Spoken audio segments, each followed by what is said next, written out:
Assalamualaikum. Halo teman-teman, selamat datang kembali di channel ini.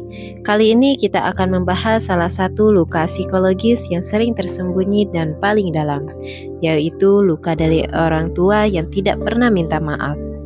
Kita tumbuh bersama mereka, belajar mencinta, tapi juga kadang belajar menahan rasa sakit dari kata-kata dan perlakuan yang tidak pernah dibicarakan.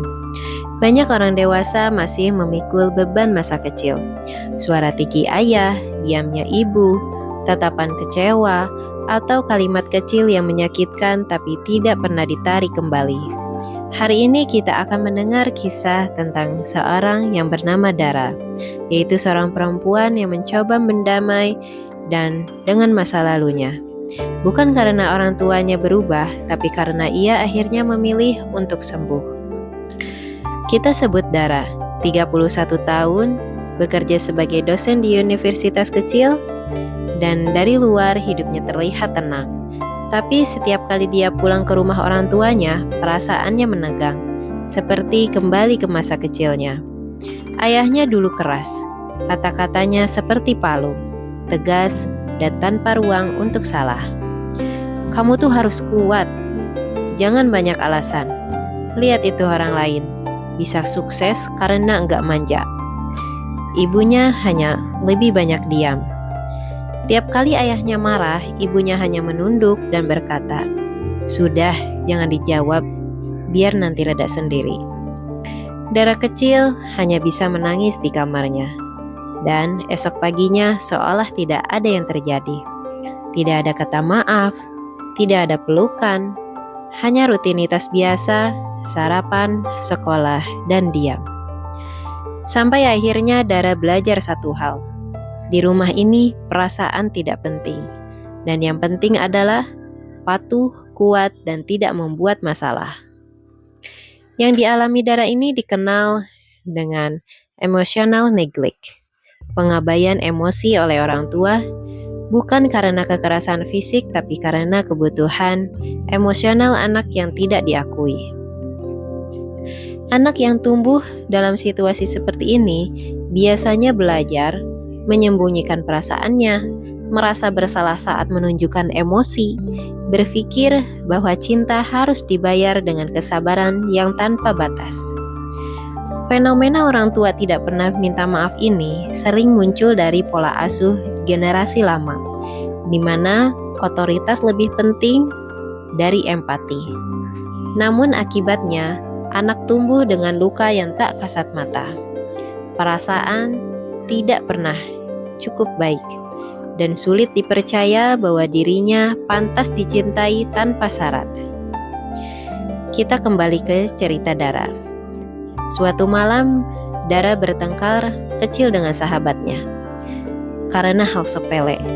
Tapi setelah itu, ia menangis hebat. Bukan karena masalahnya, tapi karena rasa sakit yang aneh yang muncul begitu saja. Dia baru sadar, setiap kali seseorang marah padanya, tubuhnya bereaksi seolah ia kembali jadi anak kecil, seperti berasa di depan ayah. Deg-degan, takut disalahkan, ingin menjelaskan, tapi juga ingin kabur. Di ruang konseling kampus, tempat ia kadang jadi mentor mahasiswa, Dara berkata pelan, "Lucu ya, aku bisa bantu mahasiswa memahami perasaan mereka, tapi aku sendiri masih takut sama emosiku sendiri." Dia sadar, luka masa kecilnya tidak hilang. Setiap anak yang pernah terluka menyimpan bagian batin yang disebut dengan inner child, diri kita yang masih menunggu dimengerti, dan ketika dewasa, inner child itu muncul lewat reaksi yang tampak berlebihan. Misalnya, takut disalahkan padahal hal kecil, selalu ingin menyenangkan semua orang, dan sulit mengungkapkan perasaan marah atau kecewa. Semua itu bukan kelemahan, tapi cara tubuh mengingat luka lama. Kabar baiknya, inner child itu bisa diperbaiki. Tidak harus menunggu orang tua untuk minta maaf atau berubah, tapi dengan kita sendiri yang belajar memberi kasih sayang yang dulu tidak sempat kita terima. Akhirnya suatu hari Dara pulang ke rumah.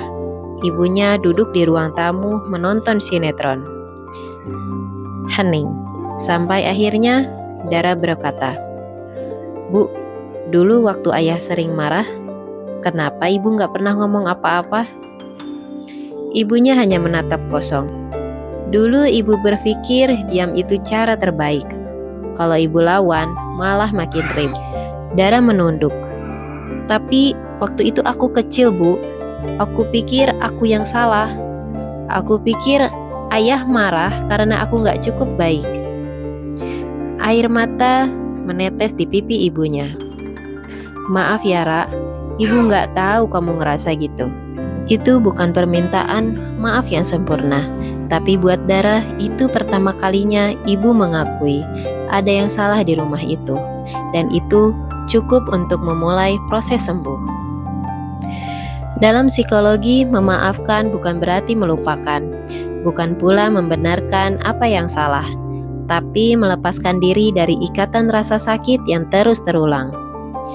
Kadang orang tua tidak akan pernah mengakui kesalahannya, bukan karena tidak merasa bersalah, tapi karena mereka sendiri tumbuh tanpa contoh bagaimana cara meminta maaf. Memaafkan bisa dimulai dengan beberapa langkah. Yang pertama, akui bahwa yang terjadi memang menyakitkan. Jangan meminimalisir rasa sakit itu. Yang kedua, sadari bahwa kamu bukan lagi anak kecil yang tidak berdaya. Sekarang kamu punya pilihan. Yang ketiga, ketenangan bukan datang dari mereka meminta maaf, tapi dari aku tidak mau hidup dengan luka itu lagi. Yang keempat, ciptakan lingkungan baru yang mendukung. Teman, pasangan, komunitas, tempat di mana kamu bisa jadi dirimu tanpa rasa takut. Kita kembali ke cerita Dara. Malam itu Dara menulis surat. Bukan untuk dikirim, tapi untuk menulis apa yang dulu tidak sempat diucapkan. "Ayah, aku dulu sering takut padamu. Setiap kali kamu marah, aku memang kecil dan tidak berguna. Tapi sekarang aku tahu, kamu juga manusia yang membawa lukanya sendiri. Aku tidak menunggu ayah untuk meminta maaf. Aku cuma ingin bilang, aku sudah berhenti menyalahkan diriku. Aku ingin belajar hidup tanpa rasa takut yang dulu engkau tanam tanpa sadar." Setelah menulis surat itu, akhirnya Dara menangis lama sekali. Tapi untuk pertama kalinya, itu bukan tangisan sakit, tapi itu adalah tangisan lepas.